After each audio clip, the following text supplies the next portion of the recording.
Hello, welcome to 70 Years, 70 Muppets, a Muppet fan podcast presented by toughpigs.com.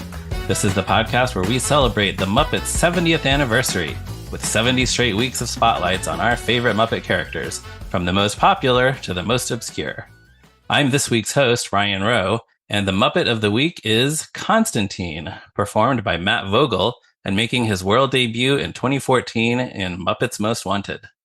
My guest this week is my friend, Alan. Welcome to the podcast, Alan. Hi, thank you for having me. Yeah, thanks for being here. So Constantine, of course, is Kermit's evil doppelganger. In the movie, he replaces Kermit as part of a scheme to steal valuables while the Muppets are on a world tour. You are a big fan of Constantine. Is that fair to say? It's very fair to say. How did you first encounter Constantine? When did you first see Muppets Most Wanted? I saw it when it came out, so it's interesting because I didn't have a lot of like Muppet experience with any of the movies until the sort of reboot, the Jason Segel, and then I really liked that. So when this one came out, I saw it when it came out, and Constantine was like hilarious. Yeah, Like, it was crazy, like how funny it was. yeah. And remind me, are you on the same page as me in that you think Muppets Most Wanted is actually better than the Jason Segel movie, or are you kind of more No, I on the agree. other side? Yeah, I think it is better. I think it's more fun, and definitely. I think that especially having watched a lot more of the classic Muppet movies, having the humans take a back seat Yeah. for the Muppets really helped this one kind of get in line with the rest of the Muppet movies. Yeah, it's a Muppet movie where the Muppets are the main characters. Imagine that. Right, yeah, weird. What a concept. And yeah, and Constantine is really the first, as far as I can think of in the movies, the first main villain who is a Muppet himself. Yeah. So that's interesting. And like you say, he's so funny. I think he's a great example of what the writers and the performers can do when they are allowed to just create a new character from scratch. I mean, obviously he looks like Kermit, but his personality and everything is completely new, which they don't get to do that often. Yeah. I think the Russian accent really helps make it funny and Yeah. ridiculous. Also, I recently watched it today, and hearing him mispronounce, like come up with the weird names for all the Muppets is just Yeah. the best. It's funny every time. One thing I learned in reading Constantine's article on Muppet Wiki, so there's a couple of James Bond connections. One of which is more obvious if you're familiar with Bond movies, which is he has those metal teeth. Yes. That's straight from the character Jaws, Jaws, who yeah. was in The Spy Who Loved Me and Moonraker. I assume not a lot of kids who saw Muppets Most Wanted made that connection. Yeah. But, but also it turns out that one of the other inspirations was the villain General Orlov from Octopussy, which is like kind of where the accent and the mannerisms came from. It has been a long time since I've seen Octopussy. Are you familiar with that one? I've never seen it, no. Okay, yeah. So maybe I'm due for a rewatch just to Yeah. to see how that character compares to Constantine. So you saw the movie when it was new in theaters. Yes. Did you have any expectations about what Constantine was going to be like based on the promotions or the posters or anything? I remember from the trailers, it was like very mysterious of like him going through the shadows with the hood, Yeah. and then him surprising Kermit. And then at the end they did the nailed it as like the end of the trailer, and I was like, man, this is gonna be good. I think it'll be funny. Like, what is this? Yeah, who is this guy? He's Yeah. who is this evil Kermit, basically? Right. And yeah, so I was pleasantly surprised. Yeah, yeah. I think the first thing I saw of it was the poster, like a teaser poster, where they had either posed Constantine or photoshopped him to have the like his pinky on his lower lip, like Dr. Oh, Evil. So that's that was funny. totally like, what is this character going to be? Is she just going to be Dr. Evil? Yeah. And I'm glad he's not. I'm glad he doesn't do a Dr. Evil voice. And he's really nothing like Dr. Evil other than being a James Bond spoofy kind of Right. Yeah, villain. exactly. So yeah, just a hilarious character unto himself. He also, in my opinion, has the best song of the movie. Yeah, so that's it's so interesting. He gets two songs. So which one are you thinking of as the best song? Cockatoo in Malibu is Yeah. that's my favorite. Yeah. So when the Muppets, the 2011 movie came out, the song Man or Muppet won an Oscar for best song. And when I saw Muppets Most Wanted, I was so sure that Cockatoo in Malibu was at least going to get nominated for best song because it's so funny and it's just Brett McKenzie from his Flight of the Concord days too is very good at writing these kinds of it's sort of disco flavored, I Yes. guess, and this very like ridiculous but actually kind of romantic. Yeah, and it has like a really catchy kind of hook to it. Yeah, it's easy to sing along with. Hmm. And just listing off all the silly things that Yes. Constantine is trying to convince Piggy he could get for her. Right. And you really believe that he's winning her over with Mhm. this song because it's exactly what she wants to hear. Right. And then his other song that we should mention is I'm Number One, which is also very clever. A Yes. lot of fun wordplay in that. You think that you're smart, but I'm smarter than you, or something like that. Yes. And so much dancing in that number. Yes, so cool the choreo, and just the idea of doing it on like a staircase, Yeah. that's really neat. Yeah, it always makes me wonder how many puppeteers they had to use to do something like that. Right. And he does, which Constantine kind of does that stuff all through the movie. Like he's flipping and jumping and doing Yeah. acrobatics Yeah, and he's super acrobatic. yeah. Of the Muppets who are initially fooled by Constantine, Animal is the first one who notices that it's not really Kermit. Do you have any Yes. theories why that is? I think okay, so they refer to Animal as like the dog of the group sometimes, Yeah, he's even though we have Rolf, right, but but he's animalistic. He's dog-like at yes. times. Yeah. And I think that that's what the kind of point of that was of like the dog can sense, like the pets can sense when the human is wrong. It's like, Okay. oh, I don't trust this person, so they can kind of sniff him out. Yeah, I'll buy it. He has these kind of primal senses. Then, Yeah. yeah, I like that. I do think they did a great job of designing Constantine in that he looks just enough like Kermit to the point that when they were doing promotional appearances for this, I remember on at least one talk show, Constantine showed up wearing a T-shirt that said "I'm not Kermit," because I think maybe some of the talk show hosts and reporters they just saw this frog puppet that looks like Kermit and thought that it Right. was Kermit, but yeah, it's like his eyes are a little bit different and his collar is a little bit shorter and his like whatever Matt Vogel is doing with his mouth is just makes Yes. him look yeah, he's just different enough and weird Uh-huh. enough. Yeah, favorite jokes or lines from Constantine? I imagine there might be some overlap here between the two of us. Probably. Oh, well, one thing I wanted to bring up was him having stage fright was like randomly hilarious.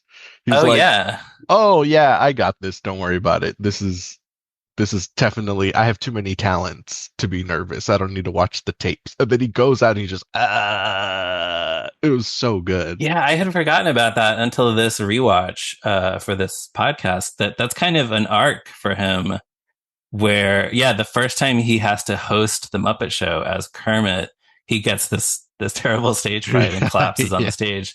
But then by the end of it, he's doing the moonwalk on stage. Right. He's so confident. Yeah, yeah, yeah. That's actually really interesting that they gave him, in addition to his storyline of getting closer and closer to stealing the crown jewels. He also has this getting over his stage fright thing. Yeah, it was just so good. But Yeah. yeah, some of my favorite jokes, like I really like my name first, then spacebar, spacebar, spacebar, your name. Like Yes. that's so funny. Yes. Excellent.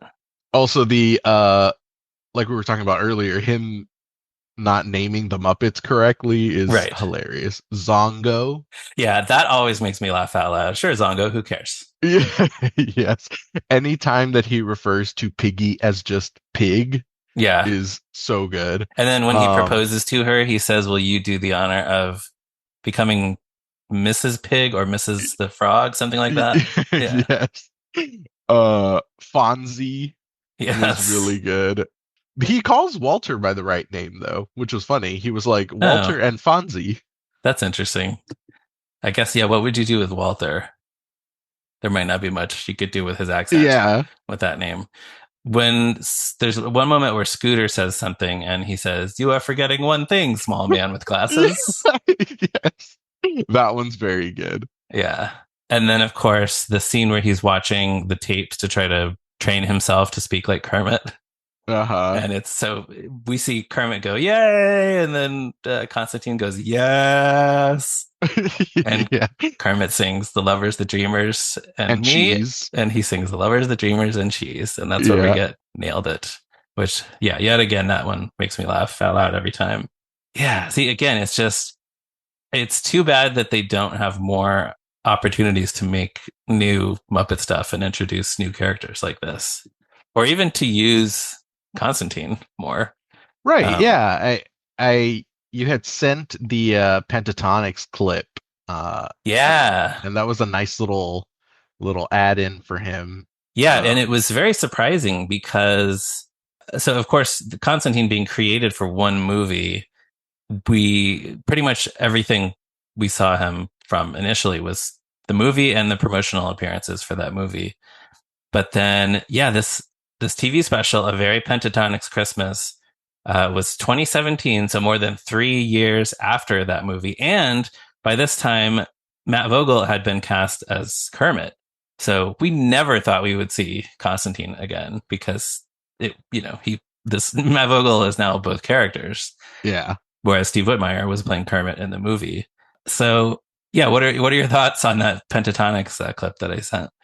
It was funny that like Kermit was like, "Oh, this is my guest," and it's like, where did they leave off in the movie? Is this canon?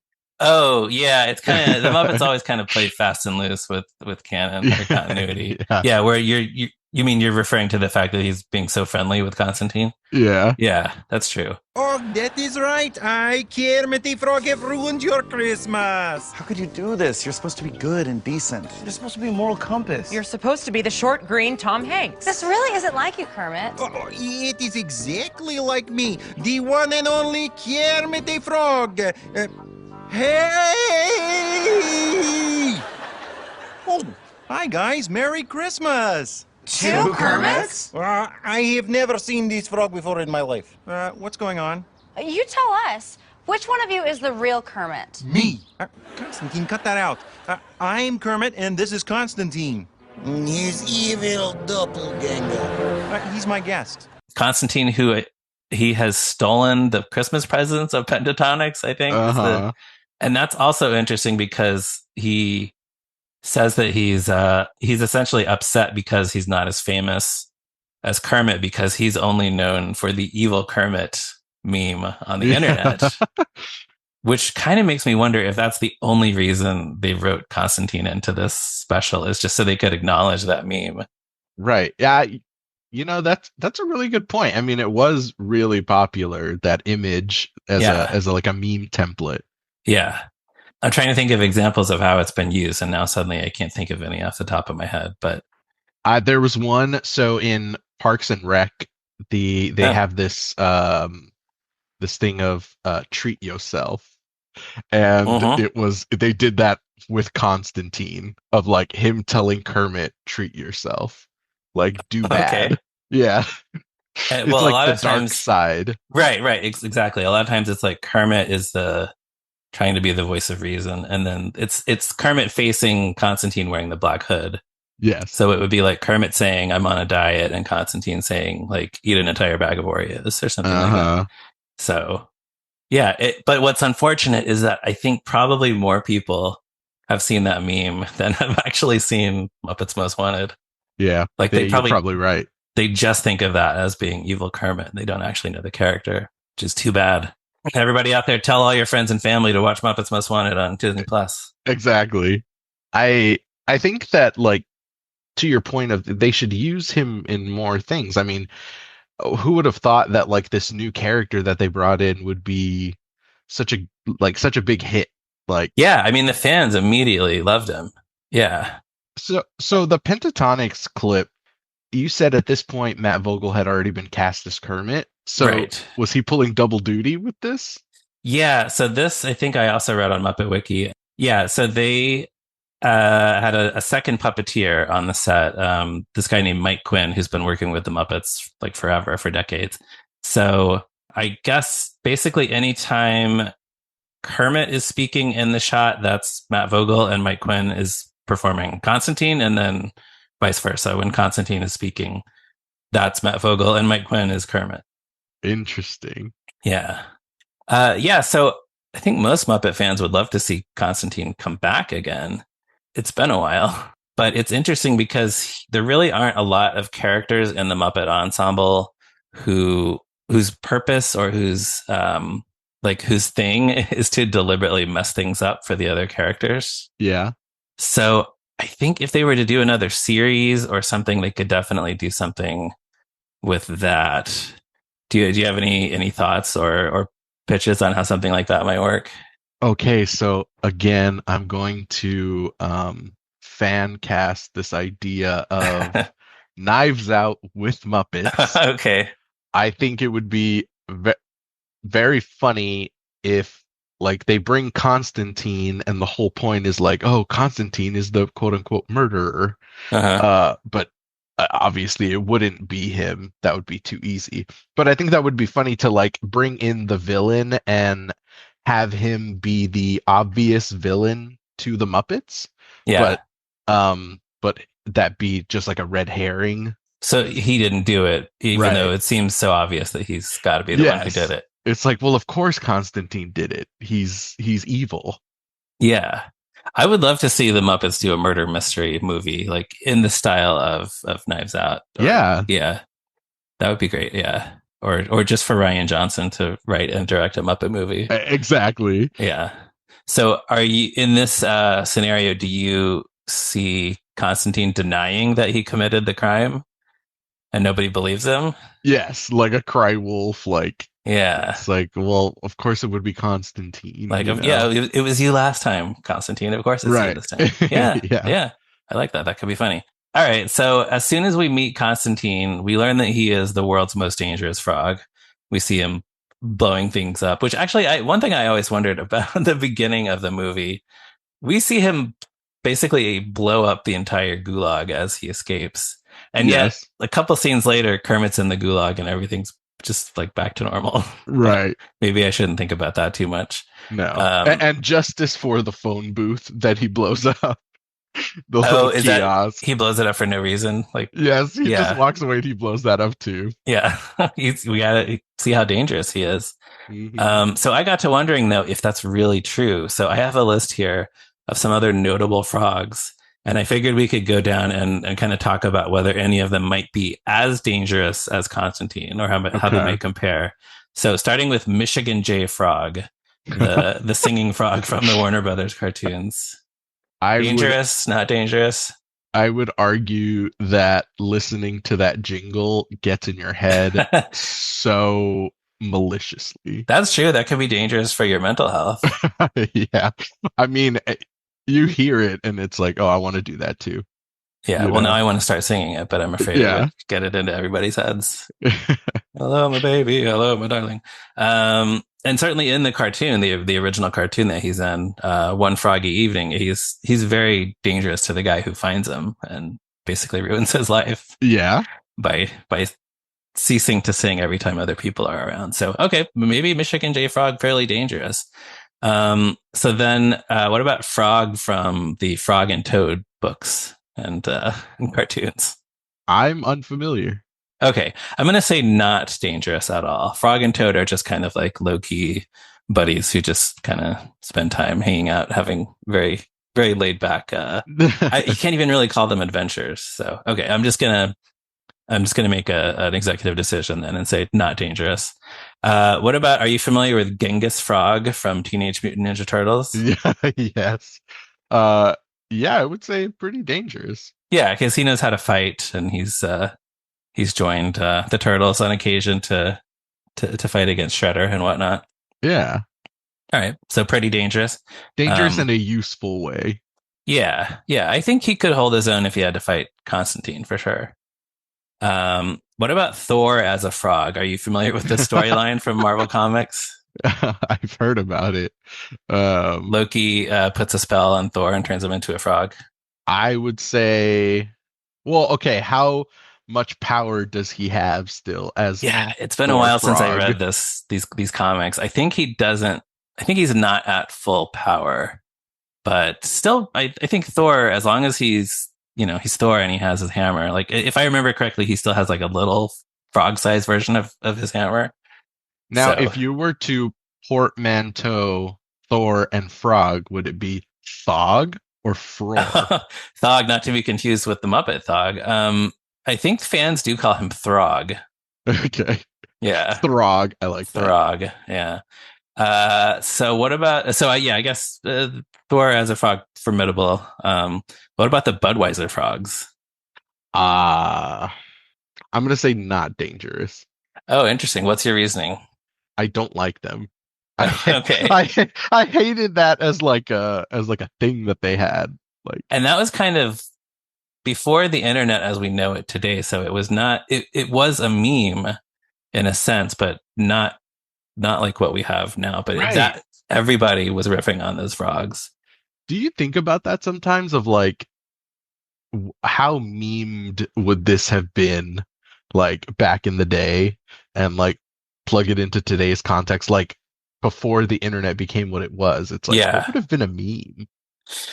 Yeah, and a lot of that stuff we probably would have gotten sick of much faster. Yeah, Like if the Yeah. Budweiser frogs were to premiere today, because there would be so many social media posts about them immediately. we the would Taco Bell Chihuahua. Oh yeah, that guy was huge. hmm He was in that Godzilla commercial and everything. Fun fact, so the Taco Bell had a release of like plushies of that dog in like different themes. Oh yeah, And my like when aunt they would introduce new menu items and stuff. Yes. And like they have like a Valentine's Day one or like a Christmas one. My aunt had them all. All of Like- them. How many were there? I want to say there was more than 10. I want to say Wow. different Chihuahuas, different themes. And she had them in this like cabinet, and we were not allowed to go near them. Oh, you couldn't because- play with them. It was a No, because collection. Yes, it was like this is a collector's item. Like, Right. this is like Beanie Babies level merchandise. Of course, Where I are don't know what those- happened. Okay, that was my question. Where are those Chihuahuas now? You don't know. No, they're gone. That didn't assume value at all. I'm No, sure. they did not go on to become worth $1 million. Right. All right. Well, so he's not a frog, but the Taco Bell Chihuahua, I guess, not very dangerous then. No. What I was going to say about the Budweiser frogs, I don't know. Those frogs were kind of cartoony and lovable, and probably appealed to kids, which is fairly dangerous when you're selling Right. alcohol. So I think I'm That's going to true. That's put a good them point. pretty high on the list. So next I have Robin, Kermit's nephew. Ah, Not dangerous, just cute. not just very cute. Yeah, I think you first encountered Robin in Muppet Christmas Carol, so you Yes. usually like to think of him as Tiny Tim. Right. That's what I picture him as.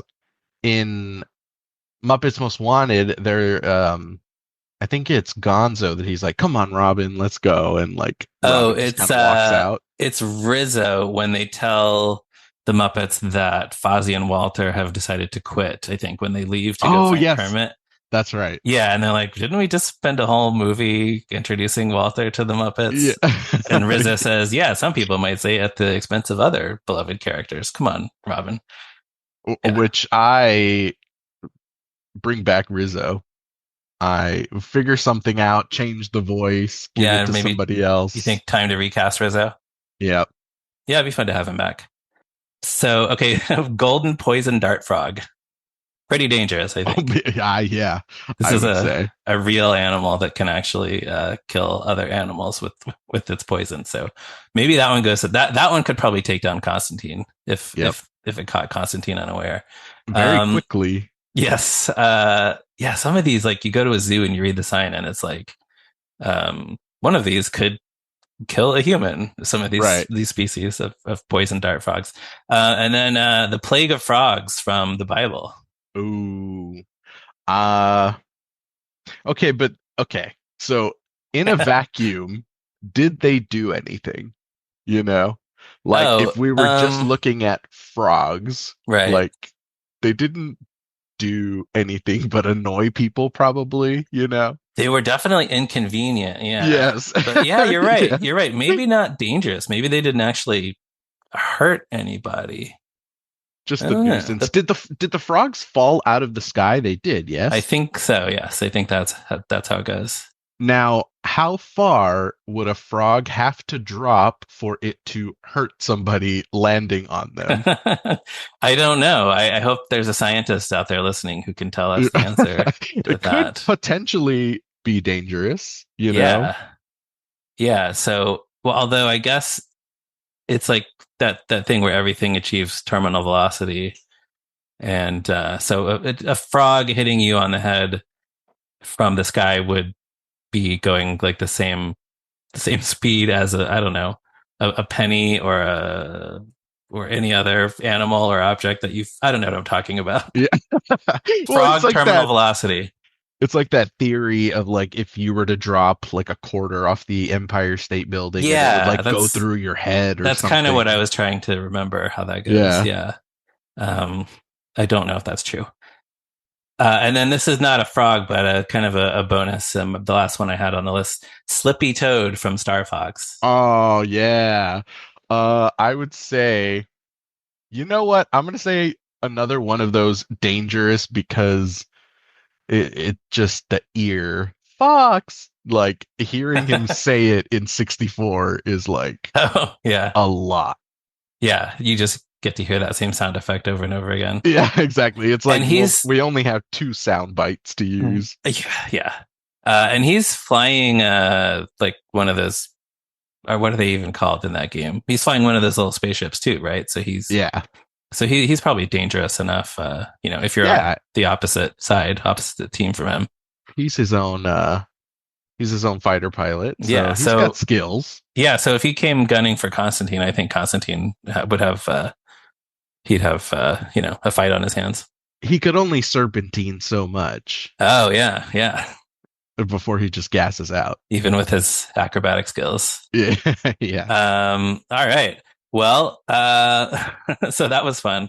Any further thoughts specifically on Constantine? I want to make sure we didn't skip over any of your points that you may have had. I want to talk about the song and specifically the kind of music video setup that they do.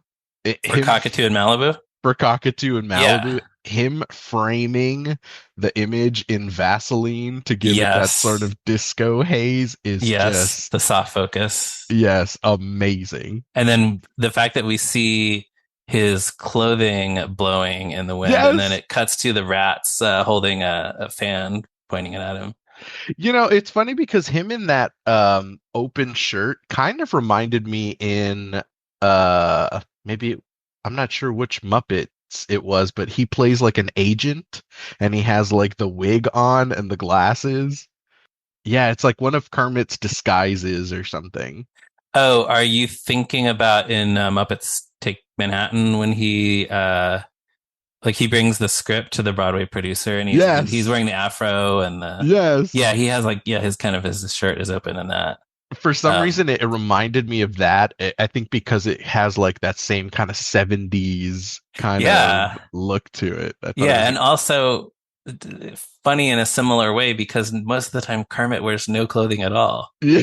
So it's weird to see him. Actually, we talked about this. I forget who the guest was on our Moving Right Along podcast on Muppet Treasure Island. How weird it is to see Kermit and some of the other Muppets in that with their shirts hanging open, even though they normally don't wear shirts. It's just weird to have them wearing shirts that are only partially covering them, even though they're usually nude. So I can't quite understand that or explain it, but that is how it is. Another thing I like about that musical number is they're just in the train car, and then when the song starts, it's like this panel kind of magically opens behind them, and that becomes this music video wonderland where the whole thing takes place. Yeah, it was very like Soul Train kind of vibe to it. Yeah, what a great song. I don't remember what got nominated for best song that year. I seem to remember it was a year when there was not a lot of great songs in movies, but I'm sure Diane Warren was nominated and you think lost. she was nominated and lost yet again? How many times are we up to now? I want to say maybe in the 20s at this point. Wow. I hope she wins someday.